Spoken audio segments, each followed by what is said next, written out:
criticized the president for not being strong enough when Putin, latter-day Soviet, moved into Crimea and eastern Ukraine.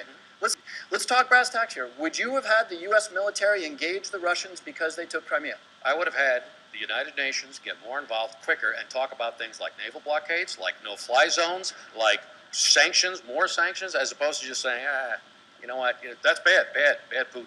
He's still there. He's still there. And my point is, and now Jim's right, just by having a strong military, it doesn't mean we're going to solve all the problems in the world.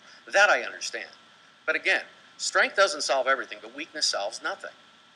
And so what I'm saying is we need to have a stronger posture so these things don't happen in the first place. They don't happen in the first place. Now, again, you can laugh. This is you can shrug that off. But in the absence of strength, we've been sucked into more wars in our history, and actually, it's just the history of mankind.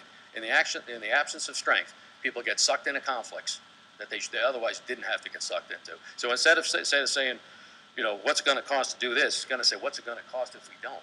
And that's the kind of analysis that I don't think, I'm sure it's in there, but it hasn't been strong enough. These are difficult issues. I don't blame the president or Jim or anybody else for these things happening. But what I do know is that we do not have a strong enough posture that's why Russia and China just said, yeah, fine, whatever. We're going to take the South China Sea, see what you do. Now we're scraping paint, like to say. We're going to take Crimea, see what you do. They're still there. They're still there. We can do more sanctions, naval blockade. Maybe we do a no-fly zone. That might be a little too aggressive.